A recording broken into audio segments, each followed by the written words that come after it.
Okay, so the next talk in this session is invited from Duke University, Professor Yiran Chen.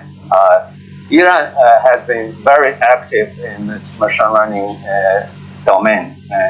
He got his undergraduate and master's from Tsinghua University. He went to Purdue to get his PhD in 2005. And then he actually had 5 years of industrial experience before he joined Pittsburgh.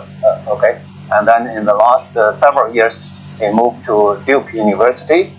He's the director of a few centers. One of them is about this recent NSF AI Institute for Edge Computing, and that's one of the very large national centers surrounding AI, and that he got one of them, and there are other centers he directs or co-directs at Duke. He's a very prolific publisher, over 500 papers published already, and one book under his name. And also, he's a chief editor or editor-in-chief for this IEEE Circuit and Systems magazine. He's also associate editor for many other journals and transactions. I think he's also a fellow of IEEE and ACM. He's going to talk about something on federated learning. That's a scalable, heterogeneity aware, and trustworthy federated learning. Yiran, please. Yeah, thank you so much for the introduction, Joe. So hello everyone, it's my great honor to give a talk about federated learning. Yi is also my senior in Chen University. He gave a very theoretical talk. I enjoyed a lot. But my research is more for engineering, so I promise I won't be able to give many impressions in my talk. I also realized that my talk is sitting between the lunch and also, the Yi's talk. I try to be short. Okay, so we'll pretty much introduce the four topics about federated learning. The first two regarding the efficient and also heterogeneity aware federated learning, especially how we're able to reduce the communication cost while still maintain the personalization on different devices. And then we'll talk about the privacy enhancing and robustness in the federated learning, including toolworks in publishing on CPR and also the learners.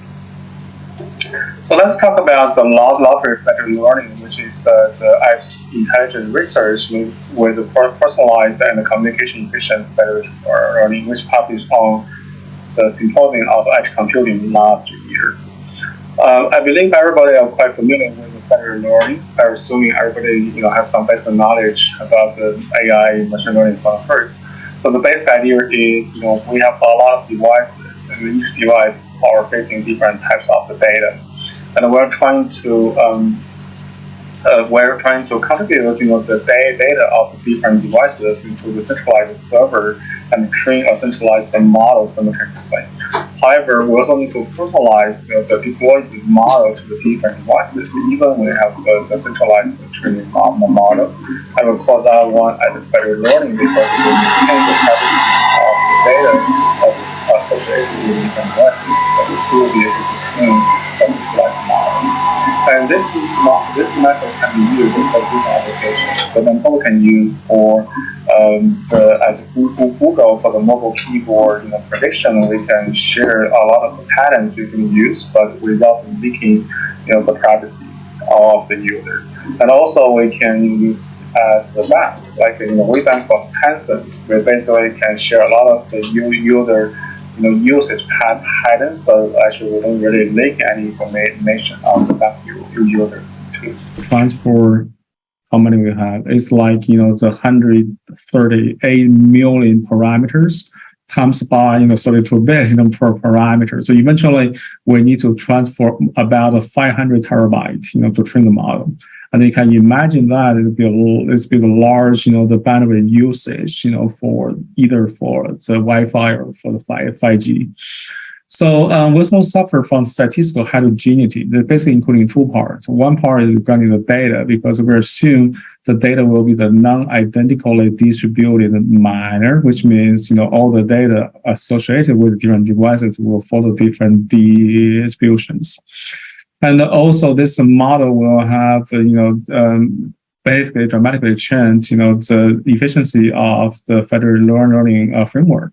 For example, if we assume all the distribution of the data of the different devices will be the same, and we can achieve the high accuracy on the CFR10 as the 89%. But if we apply for the non-ID data, this actually will dramatically drop down to the 47%. So that's basically show the personalization needing to be considered in this federated learning methods. Okay. So the lottery federated learning was proposed, trying to minimize the communication cost and also achieve the personalization on the ID siting at the same time. So the basic idea is we're trying to leverage a concept called the lottery ticket network, which is a subnet of a larger base network on each device. And it's a lottery ticket network we call the LTN, is used to represent the personalized model on each device, and this be the subset of the base network. And this LTN model will transfer from the device, to the centralized server, and we're going to do the aggregation between different LTNs. And the idea here is if we can use a subnetwork to represent the personalized model on each device, we can reduce the communication cost. And, we can still maintain the personalization because each LTN on the device will be different. Now, the question becomes, how we are able to do the aggregation at the server to make sure we can take advantage of the difference between the different devices, but still be able to maintain, the personalization across the different devices.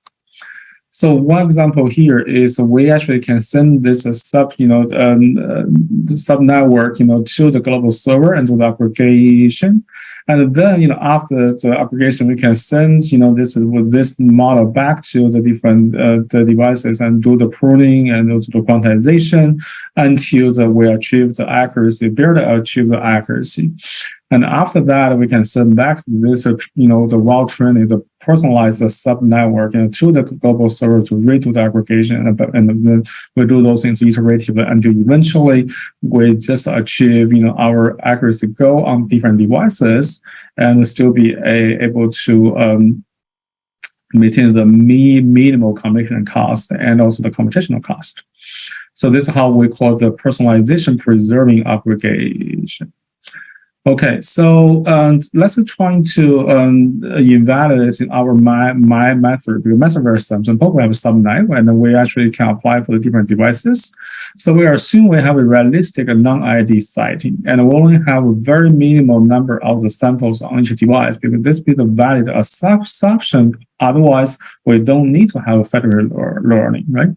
So we have a statistical heterogeneity so that only two classes of the samples in each device, so that each device doesn't really have the good representation of all the numbers of the classes. And we also have the data unbalanced. That means even for those two classes, the number of the data corresponding to each class will be very different. This also represents the very natural situation because it's a very rare case of the data type will be evenly distributed across the different devices. So the baseline will be the standalone that will train everything the local, and also Fed average that will be very popular federated learning method, and also the LG Fed average. Let's consider the global model aggregation with a local fine tuning to maintain the personalization.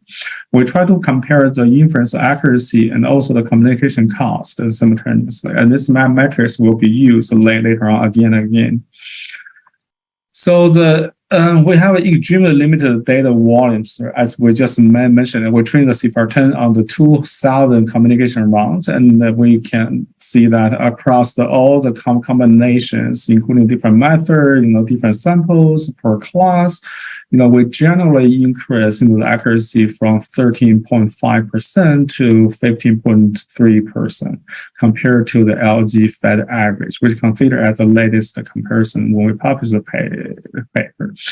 So the communication cost, they also reduced by 34% to 53%, compared to the baseline.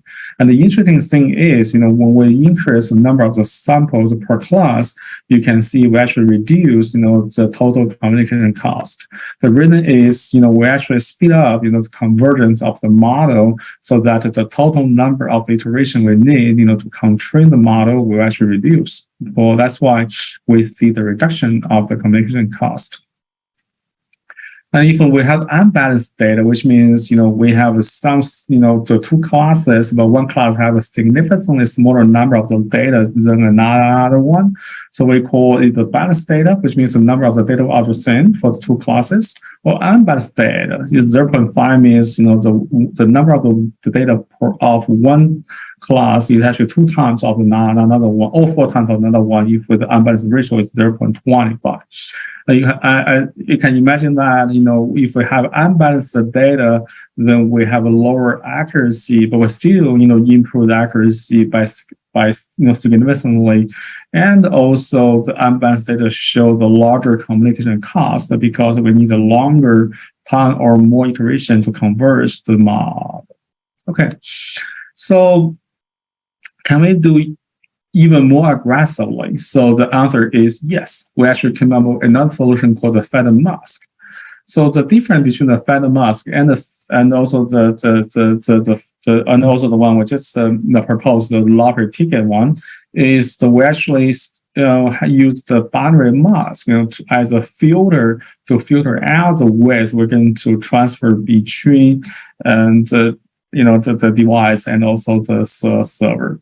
So we actually not just the transfer, they're actually going to transfer only the mask, to the server, and then we do aggregation directly on the mask.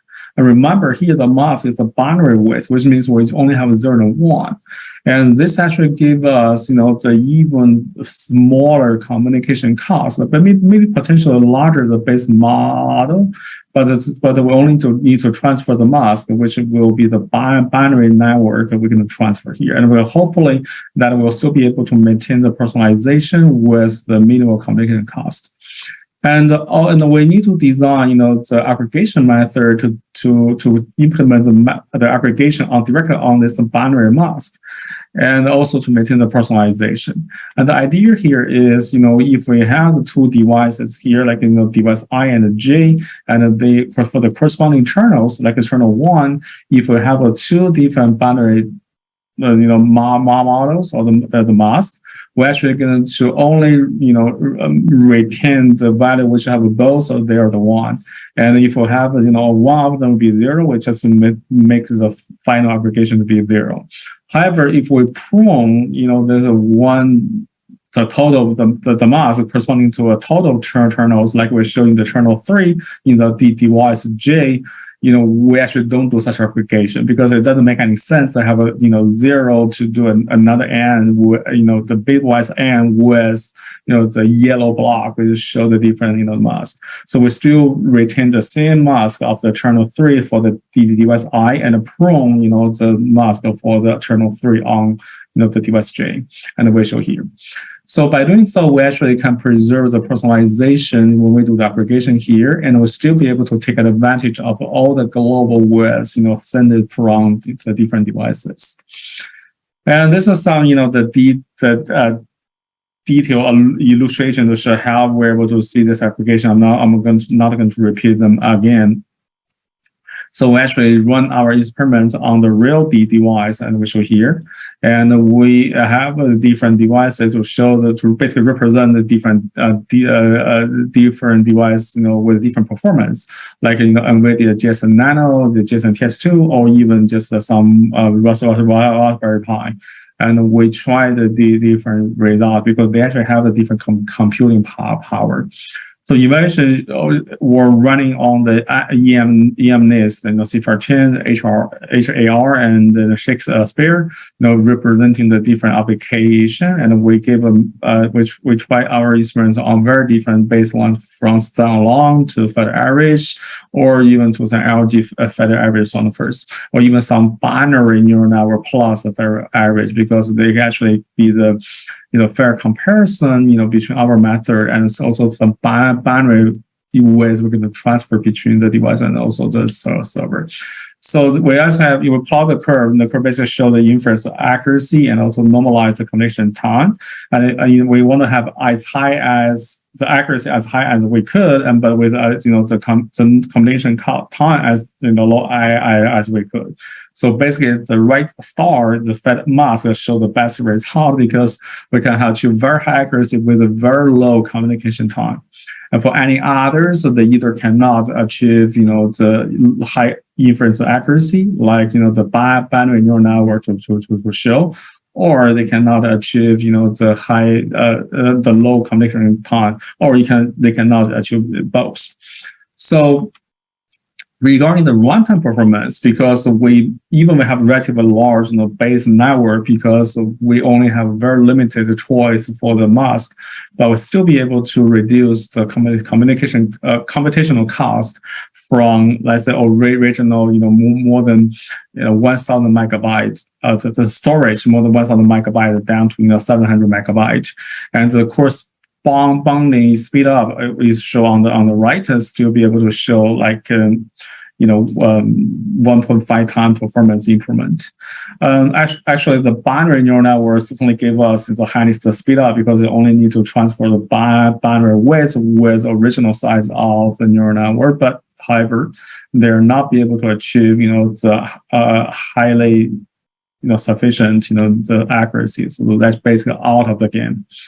So now let's talk about the privacy leak in the federated learning, because federated learning was proposed by assuming they can offer the high privacy protection, but as we showed in the CVPR 2021 paper, the sort area, we say in certain situation, actually, the federated learning may still be able to leak the private information from the communicated local updates, basically gradients, from the perspective of the data representation. And we have to design an effective defense against this model inversion attack by perturbing the data representation. So let me show you, how we can improve this.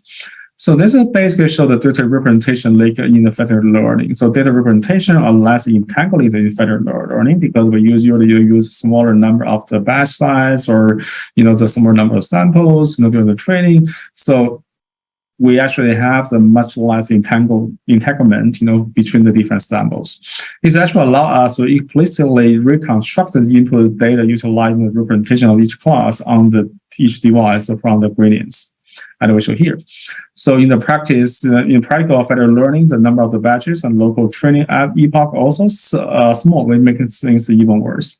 So this show the ground truth column, and we have the whole gradient, we can do the attack, and we can have only the convolutional layer gradient, basically doesn't really carry any information. So we will not be able to reconstruct the original image. But if we have some, the gradient attack, we are able to reconstruct, the data representation that we show on the right. So basically show we can clearly see the car, the frog or the horse, by using the gradients we actually transfer to the server. Okay. So how we can prevent this from happening? Because now we have two goals actually here. One goal is to reduce the privacy information leak, and we can use reconstructing the input X prime through the perturb data representation, and the raw data, the raw input X should be the dissimilar, right? Because we don't want people to reconstruct whatever we have. However, we also have wanting to maintain the federated learning performance because that is our primary goal. So the perturb data representation R prime and the true data representation R without the perturbation should be similar. So we have two goals. One, we want to maximize the dissimilarity, and want to minimize the the difference between between the performance of the for the performance of the federated learner. Okay, this becomes the min-max game, which has been extensively introduced by Eastward. So we can use this again, to formulate the defense method I was here, and then we have different choices regarding the different norms here, because they basically show how we can categorize the dissimilarity or the similarity between different the goals. So we set p equal to 2 here, and also the Q to 0, because p equal to 2 shows the MSE between the images. Okay, this you sometimes can use any other one, and the Q equal to 0 can give us analytical solution, as usually be the communication efficient. We just simply count how many ways we're going to transfer. So we can have a certified robust in the guarantee, as we show in the paper. I'm not going through the details because it's very simple to rate. You can go back to read our paper. So the evaluation basically shows the non-ID CFR10 with a non-ID MNIST, and we can have 2 different attack methods, including the DRG, the deep leakage from the gradient, and also the gradient similarity attack. And then we have a different defense baseline for the gradient compression or the differential privacy. That'd be the good baseline to compare. So the result is show that if we want to have very large MSE, we still want to see very low model accuracy. That is a trade-off we're trying to achieve. Unfortunately, for other methods, when we're trying to increase MSE, the model accuracy, which means the federated learning performance scale will quickly drop. Okay, which means we're not able to make the good trade-off between those 2 different goals.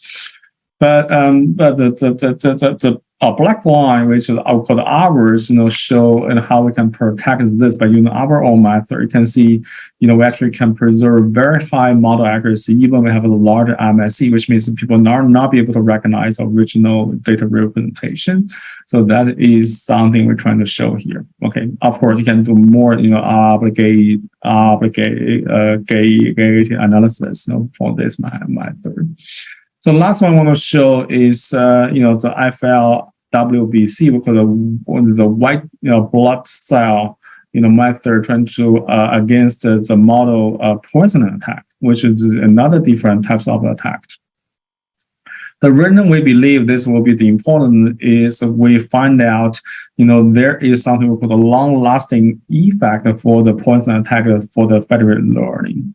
And this basically means, the model will suffer from the poison attack, even we don't really have such attack in the subsequent round.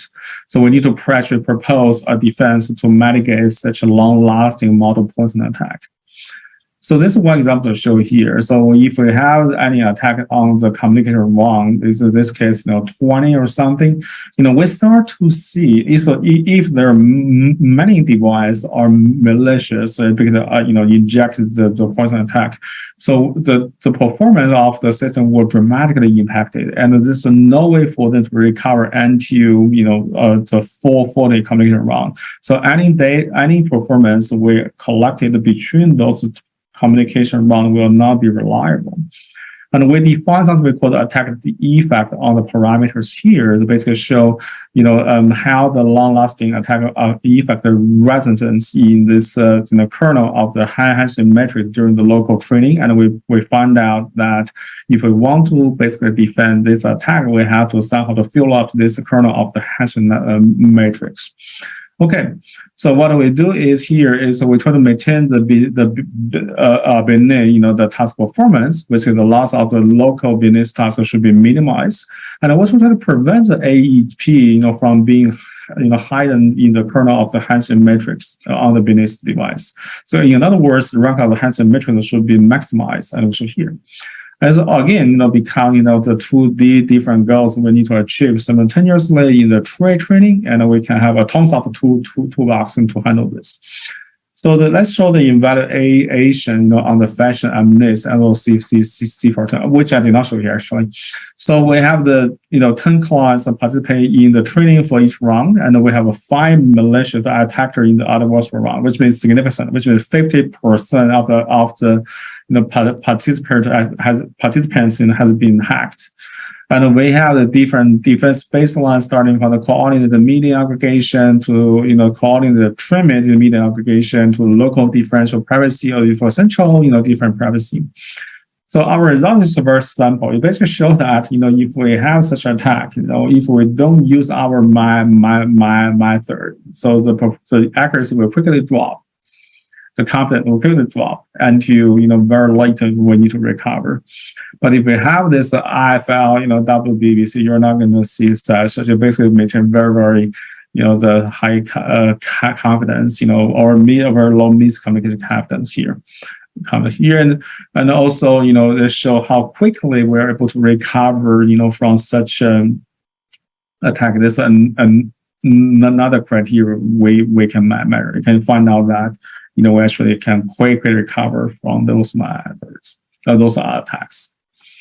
Okay, let's do some recap. We actually, introduced 4 different works, but the first 2 are very similar. They're just using very different, the subnet networks or the mask to minimize the communication cost while still maintaining the personalization on different devices. And we have the privacy enhancing and robustness for learning. The first one will, defense the representation based, the leakage of the privacy and do the model inversion. And for the second one, we're actually trying to defense the long-lasting personal attacks. So what we have done is we're trying to either perturb, this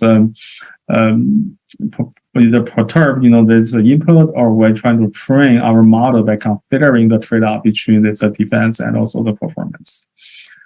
So, by the way, I know Joe had introduced this AI Institute. I want to draw your attention to our AI Institute. We call it Athena. So, Athena is a flagship, the AI Institute for the edge computing. That's why we come up with a lot of, research on this federated learning from hardware to the algorithm across the 7 campuses, including the Duke is actually lead, and also Yale, Wisconsin, Michigan, Princeton, MIT, and also NCNT.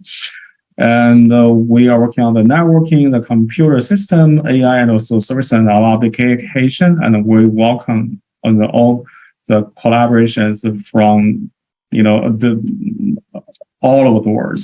Okay, so I conclude my talk here, and thank you so much. I'm open for any question you may have. Okay, thank you, Yiran, for a very nice talk. So are there any questions from the floor? Anybody? Yes, Qingpeng, please. Hi, hello, Professor Chen. Thank you so much for the enlightening talk on the federated learning. I just have a question that if we have some domain knowledge to be embedded into the model, should we embed it into the edge computing devices, or should those knowledge be embedded into the centralized knowledge base or the model? So what kind of, in the real world, for example, it's like we already have the model, but in the practice, in certain endpoint, we have some knowledge to embed. So should we get that into the centralized database first, or we just retrain it at the local site? Thank you. Yes, this can be a very good question. Usually we handle 2 dimensions of the heterogeneity. So one will be the data, one will be the devices. You have to handle both often. So actually this turns out, you also this heterogeneity will eventually impact the model you train on the centralized server. So one example is you can actually search, the different model architecture which can adapt to the different heterogeneity you would be able to consider during the training. So I will say there's really no clear boundary between where you're going to consider. It's just about the trade-off between the cost and also the performance. For some, the not domain knowledge, you may want to embed into the personalized training and also the data in the local. And for some of them, you may have a global solution if that eventually can contribute to some global optimization, like a neural architecture search for the federated learning orthographers. Yeah. Okay. Thank you so much. Okay. Thank you. I think we're running towards the end of the morning session.